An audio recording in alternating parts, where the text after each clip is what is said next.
नमस्कार जय जगन्नाथ दर्शक बंधु एसपी एस्ट्रोलोजी ओडिशा चैनल प्रसारित मासिक राशिफल कार्यक्रम को आपण स्वागत।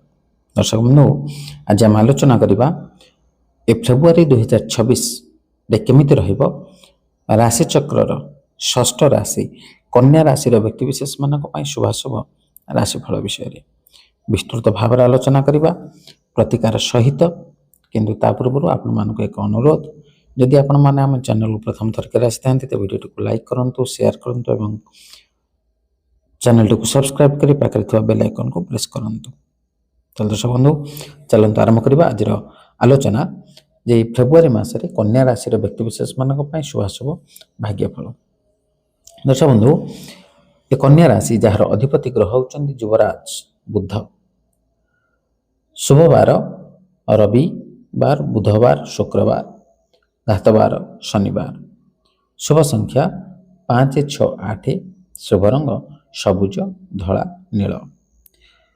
दर्शक बंधु ये फेब्रुआरी मासरे कन्या राशि व्यक्तिविशेष मान कौन रहिबो गुरुत्वपूर्ण ग्रह मानकर स्थिति बृहस्पति दशम स्थान रे शनि सप्तम स्थान रे राहु षष्ठ स्थान रे एवं केतु द्वादश स्थान रे अधिष्ठान करुछंती। के गोचरीय ग्रह स्थिति को नजर रखी आम यह विचार करिपरिबा जे कन्या राशि रे जन्म ग्रहण करिथिबा व्यक्ति मानक पई एही मास अनेक क्षेत्र रे अनुकूल फल देवार काम करिवो एवं किछि क्षेत्र रे आपनको सावधान रहिबा को पड़िबो। सूर्य मंगल बुध और शुक्र आपनको पंचम भाव रे मास आरंभ रे रहिबे जहा गोटे पर गोटे आपणक षष्ठ भाव रे राहु सहित गोचर करने को लगे। शनि पूरा मास सप्तम भाव रे बृहस्पति वक्री अवस्था रे दशम भाव रे और केतु द्वादश भाव रे रहिबे। ग्रहर स्थिति पेट सहित जड़ित समस्या और हजम तंत्र सहित जड़ित रोग आपनको दे पारे। आपणक आय रे भल वृद्धि देखा मिल पारे। करिथिबा चेष्टा सफल हेबो संघर्ष रे सफलता मिलिबो। छात्र छात्री माने परीक्षा रे भल फलाफल करि पारंती। पारिवारिक विषय रे आपनको अधिक समस्यार सम्मुखीन हेबा को पड़िबो नाही एवं परिवेश सकारात्मक रहिबो। तेबे आपनको परिवार रो किछि सदस्यक स्वास्थ्य समस्या उपरे ध्यान देबा को पड़िबो। प्रेम क्षेत्र में आपण एकाधिक साथी प्रति आकर्षित हो पारंती जहाँ समस्या सृष्टि करें। जदि आपणकर संपर्क प्रति प्रतिबद्ध थांती तेबे सबकिछि ठीक रहिबो एवं संपर्क दृढ़ हेबो। विवाहित व्यक्ति माने भल समय अतिबाहित करुछंती तेबे किछि स्वास्थ्य समस्या सेमानकु विरक्त करि पारे। आपणक जीवन साथी स्वास्थ्यगत समस्यार सम्मुखीन हो पारंती। दीर्घ यात्रा लाभजनक हेबो। कर्मक्षेत्र रे थिबा व्यक्ति माने कठिन परिश्रम माध्यम लाभवान हेबे। दीर्घकालीन व्यावसायिक योजना मध्य लाभजनक प्रमाणित हेबो। मासर शेषार्धरे विदेश यात्रा संभव हो पारे।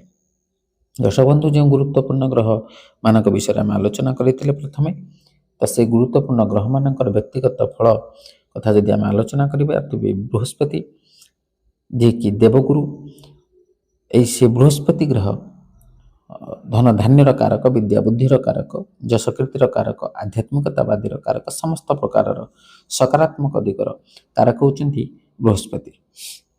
ये बृहस्पति आपन राशि पर दशम स्थान रे तो बृहस्पति गोचरीय स्थिति अनुसार द्वितीय पंचम सप्तम नवम एवं एकादश स्थान रे शुभ फल प्रदान करिथांती। किंतु आपन राशि पर जेहेतु बृहस्पति दशम स्थान रे तेणु ये बृहस्पति आपणक पई संपूर्ण मात्रा रे अशुभत्वर कारक न होई आपणको मध्यम फल प्रदान करिवे।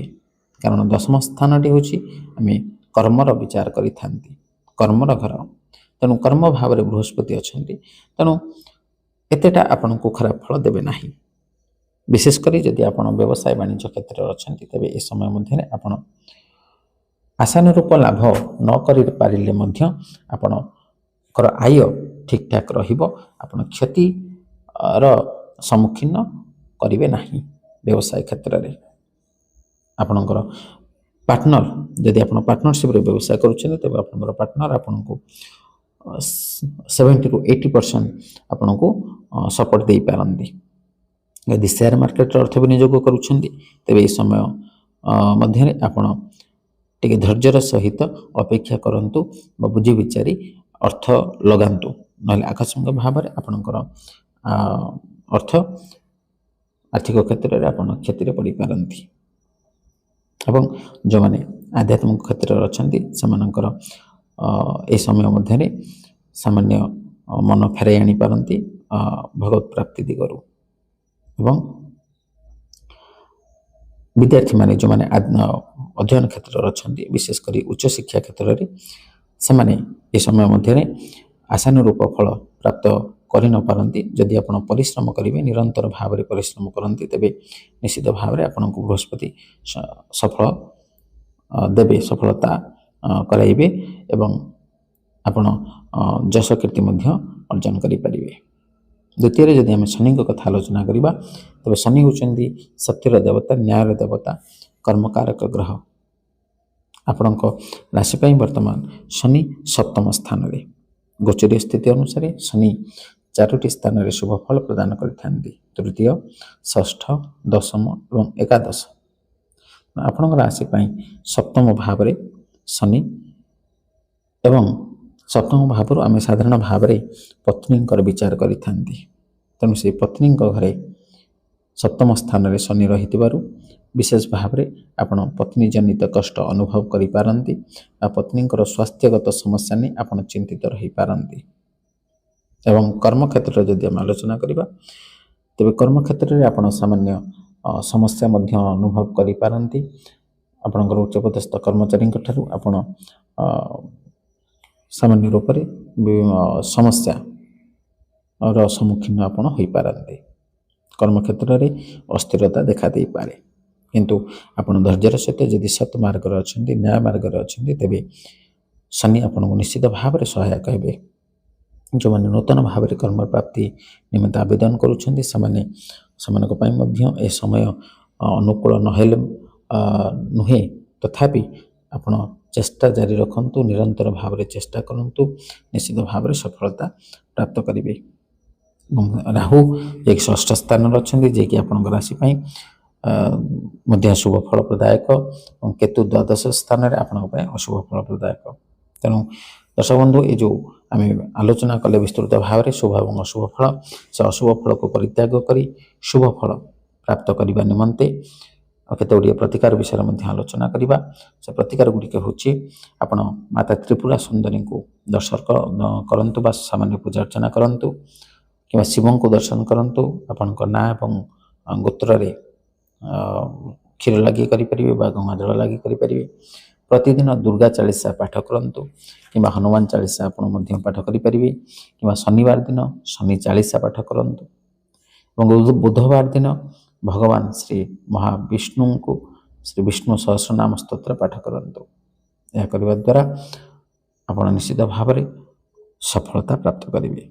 चल दर्शक बंधु आशा करी भिडियोटी भल लगी जब भल लगी तो भिडियोटी को लाइक करूँ शेयर करूँ और आपंकर सुनिश्चित मतामत देवाक जमाई भूलु। आज मैं विदाय दिंतु रही नमस्कार जय जगन्नाथ।